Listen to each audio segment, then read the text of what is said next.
warahmatullahi wabarakatuh. Welcome back to my channel.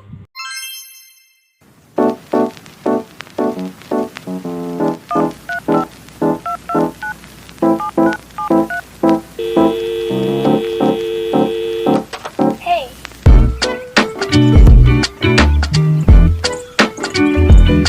Oke teman-teman, gimana kabarnya? Semoga selalu baik dan juga semoga selalu diberikan keistiqomahannya untuk selalu berhijrah di jalan Allah. Oke, sebelumnya Ana ucapkan minal aizin wal faizin, mohon maaf lahir dan batin apabila ada kata atau perbuatan Ana yang kurang mengenakan. Ana mohon maaf kepada kalian dan kepada Allah Ana mohon ampun. Dan juga Ana minta maaf ya, selama bulan Ramadan ini Ana gak pernah yang namanya upload konten karena ada beberapa hal, yaitu Ana harus fokus kepada kuliah karena kan kuliahnya selama bulan Ramadan itu daring, dan juga Ana berfokus kepada real life Ana juga selain kayak buat konten YouTube kayak gini, Ana juga ada pekerjaan yaitu mengajar dan lain sebagainya.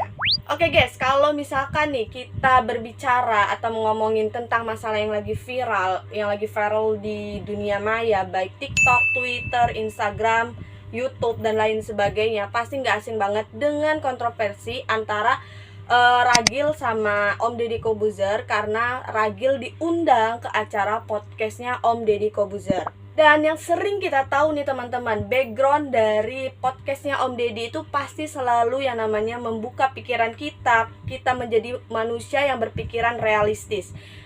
Gimana nggak realistis? Om Deddy itu selalu orang yang mengedepankan atau mencari dulu asal-usulnya dari mana dan lain sebagainya, nggak kayak asal-asalan. Akan tetapi di podcast Om Deddy kali ini, Om Deddy itu mengundang salah satu kaum dari Pelangi, yaitu Ragil, atau mungkin sering disebutnya sebagai Om Ragil. Bukan Om Ragil dong, Mami Ragil.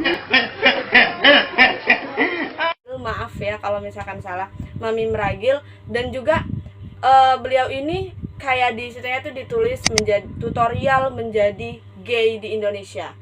Karena podcastnya Om Deddy ini menjadi salah satu nih bahan netizen untuk mencari apa sih sebenarnya, kok bisa Om Deddy membuat konten yang menurut mereka tuh kayak nggak pantas seorang yang seperti itu dikasih panggung.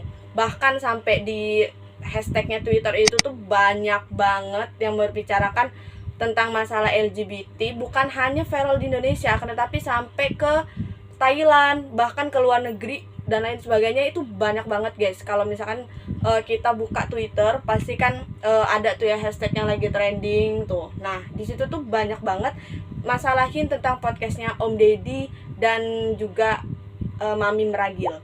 For your information aja nih guys, di video kali ini Ana nggak akan ngebahas atau mengkritik lebih dalam dari videonya Om Deddy Corbuzier dengan Mami Ragil. Akan tetapi di video kali ini kita akan sama-sama belajar dan Ana juga akan memberikan informasi gimana sih cara Islam menangani kaum pelangi atau hukuman bagi syariat Islam kepada kaum pelangi. Bahkan Ana akan menceritakan sebuah kisah dari Khalid bin Walid, yang dimana Khalid bin Walid pernah membakar seorang pasangan gay di Arab dulu dengan sesuai ajaran Islam. Tapi sebelum kita lanjut ke pembahasannya, jangan lupa untuk dukung aku dengan cara like, komen, dan subscribe, plus bunyiin lonceng notifikasinya agar kalian tahu ketika aku mengupload video-video terbaru. Dan jangan lupa satu kali lagi untuk share ke semua sosial media kalian yang kalian punya. Langsung saja ke penjelasannya. Yang kita ketahui nih teman-teman, bahwasannya kaum pelangi ini sudah ada sejak dulu, yaitu sejak zaman Nabi Lut alaihi salam. Allah mengutus Nabi Lut alaihi salam ke kaum Sodom yang terletak di Jordania, karena kaum Sodom itu sangat melakukan hal yang sangat-sangat dibenci dan dilaknat oleh Allah dan Rasulnya, yaitu menyukai sesama jenis, baik laki-laki dengan laki-laki, perempuan dengan perempuan, dan juga mereka juga bisa yang namanya bisek, yaitu maupun laki-laki atau perempuan mereka bisa. Kan teman-teman, istrinya Nabi Lut ini mendukung kaum tersebut, sehingga Allah menurunkan sebuah ujian, yaitu diturunkannya dua malaikat yang sangat ganteng parasnya, lalu juga gagah, berani, tinggi, dan pokoknya wow banget dan sempurna banget ya teman-teman. Akan tetapi kaumnya Nabi Lut ini, yang para lelaki-lelaki yang homoseksual itu, mereka sangat bergairah dan ingin sekali melihat ketampanan dari tamu-tamunya Nabi Lut. Lalu dua malaikat ini teman-teman memerintahkan kepada Nabi Lut untuk meninggalkan kota Sodom dengan keluarganya dan jangan sekali-sekali menengok ke belakang, karena Allah akan menghancurkan dan membalikkan mereka bersama harta-hartanya. Akan tetapi istrinya Nabi Lut ini yang bernama Wali'ah, dia tidak terima dan dia melanggar perintah dari Allah. Jangan nengok ke belakang, dia nengok ke belakang. Karena yang namanya nengok ke belakang, kita nggak akan maju ke depan. Tanda ya teman-teman. Iya. Oke guys, tadi itu adalah cerita singkat asal muasal kaum LGBT yang berasal dari kaumnya Nabi Lut, yaitu kaum Sodom yang terletak di Jordania. Nah, di sini juga Ana akan menjelaskan nih, apa sih akibat dan penyebab dari LGBT itu. Jadi teman-teman, banyak awal penyebab dari terjadinya LGBT. Yang pertama adalah same-sex action, atau kita singkat sebagai SSA.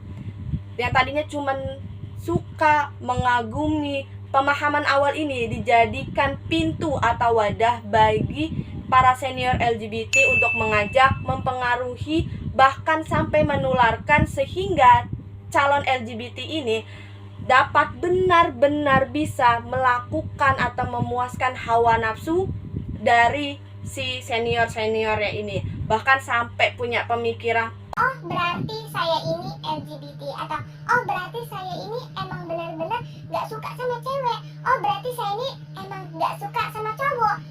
Dan emang benar, saya sukanya sama dia, saya nyaman. Karena mereka terlalu dibumbuhi oleh kenikmatan dunia yang harus memenuhi rasa seksual dia yang tidak bisa dipenuhi oleh lawan jenisnya. Yang kedua, penyebab terjadinya LGBT adalah kesalahan dari orang tuanya. Bukan kesalahan dari orang tuanya melahirkan si anak tersebut, akan tetapi kurang pengawasan dari orang tuanya.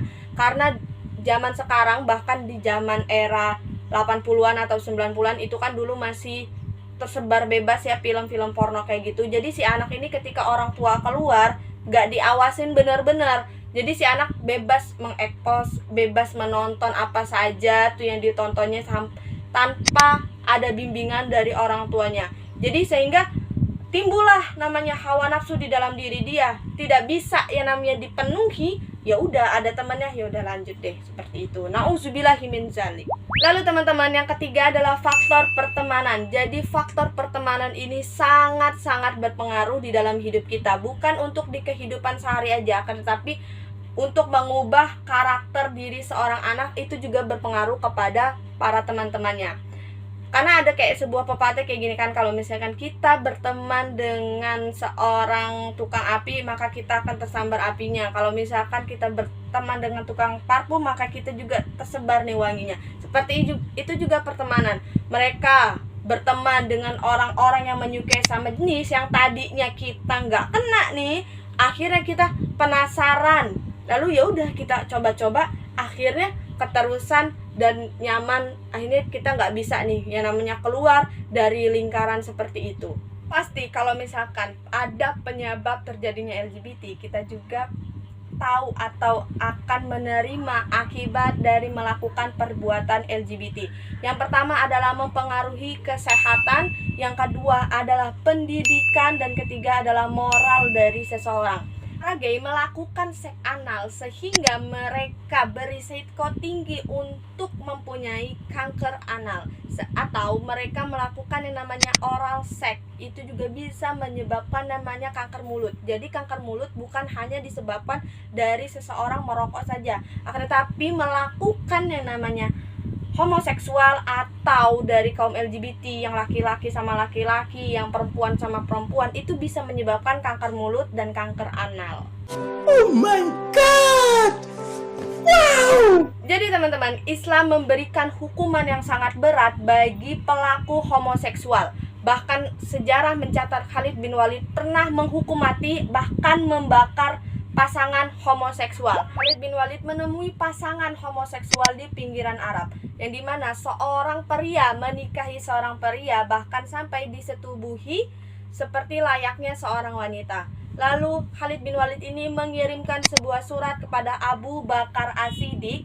Lalu Abu Bakar As-Siddiq ini bermusyawarah bersama para sahabat-sahabatnya. Jadi ketika sedang bermusyawarah para sahabat ini, pendapat yang paling dominan adalah milik Ali bin Abi Thalib. Ali bin Abi Thalib berkata bahwa tidak ada yang melakukan hal ini kecuali satu umat saja, dan kalian telah mengetahui apa yang Allah Subhanahu wa taala perbuat terhadap mereka.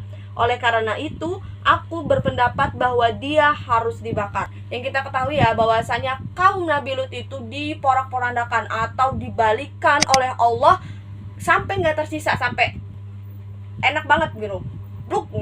Allah membalikan kaumnya Nabi Lut. Karena Abu Bakar ini dan para sahabatnya itu setuju oleh pendapat dari Ali bin Abi Thalib untuk membakar pasangan homoseksual itu, ketika itu Abu Bakar menuliskan sebuah surat untuk memerintahkan Khalid bin Walid membakar pasangan homoseksual itu. Cerita ini diriwayatkan oleh Al-Jaruzi, Al-Baihaqi, dan Ibnu Hazmin. Bahkan Abdullah bin Abbas teman-teman berkata, cari bangunan yang tinggi lalu jatuhkan mereka dengan cara terbalik, yaitu palanya di bawah, kakinya di atas, lalu dilempari oleh batu. Jadi ketika terjun terus dilempari pakai batu teman-teman, itu hukuman bagi para pelaku homoseksual. Dan cerita ini diriwayatkan oleh Ad-Duri, Al-Jaruzi, Ibnu Syaiban, dan Al-Baihaqi. Akan tetapi Ibnu Abbas mengambil hukuman had tersebut dari hukuman Allah Subhanahu wa taala kepada kaum Lut. Sahabat ini meriwayatkan dari Nabi SAW bahwasanya beliau bersabda, barang siapa yang kalian dapati melakukan perbuatan kaum Lut, maka bunuhlah kedua pelakunya. Hadis riwayat Tirmizi, Abu Daud, Ibnu Majah, dan Ahmad. Ini diriwayatkan para penyusun kitab Sunan serta disahihkan Ibnu Hibban dan selainnya. Ibnu Ahmad juga berdalil dalam hadis ini sanadnya sesuai dengan syarat Al-Bukhari. Lalu mereka melanjutkan, telah ditetapkan hadis dari Nabi SAW, beliau bersabda, Allah melaknat orang yang melakukan perbuatan kaum Lut. Allah melaknat orang yang melakukan perbuatan kaum Lut. Allah melaknat orang yang melakukan perbuatan kaum Lut. Dalam hadis ini Allah melaknat sampai 3 kali. Allah melaknat perbuatan kaum Lut, Allah melaknat perbuatan kaum Lut, Allah melaknat perbuatan kaum Lut. Jadi triple kill tuh hukuman dari Allah Subhanahu wa taala untuk kaum homoseksual. Sahabat Nabi Muhammad SAW bersepakat bahwasanya pelaku homoseksual wajib dibunuh teman-teman. Gak ada namanya sahabat menentang hukum ini, karena ini sudah hukum dari Allah Subhanahu wa ta'ala. Bohong. Yang bener. Hah? Teman-teman, mungkin cukup sekian penjelasan dari Ana yang singkat, padat, dan jelas insya Allah. Yang tadi apabila hukuman dari Islamnya itu adalah wajib dibunuh, dibakar, ditaruh tuh gedung yang tinggi. Kalau di Indonesia yang tinggi gedung apa, pokoknya taruh aja deh, orang-orang tuh suruh lompat, yang palanya dibawa duluan lalu dilemparin pakai batu. Kan kalau misalkan pelaku pezina, dia dicambuk atau dirajam ya, ditimpukin pakai batu seperti itu. Nah kalau misalkan homoseksual dibunuh, dibakar, disuruh terjun dari yang tinggi lalu dilempari pakai batu. Nauzubillahiminzalik. Semoga kita terhindar dari orang-orang atau golongan orang-orang tersebut. Dan apabila kalau misalkan kalian kayak punya teman atau kayak merasakan hal-hal tersebut, lebih baik untuk meruqyah. Karena yang pas itu Ana nonton salah satu video di channel YouTube-nya Ustadz Muhammad Faizar. Yang kita ketahui ya, Ustadz Muhammad Faizar itu kan beliau sering meruqyah orang kayak gitu. Nah, jadi ada salah satu konten beliau itu meruqyah orang lesbian sama homo kayak gitu teman-teman. Itu tonton aja lebih jelasnya seperti itu. Baiklah, apabila ada kata-kata Ana yang salah atau menyinggung, Ana mohon maaf. Kepada Allah Ana mohon ampun. Wabillahi taufiq wal hidayah, waridho wal inayah. See you next time guys.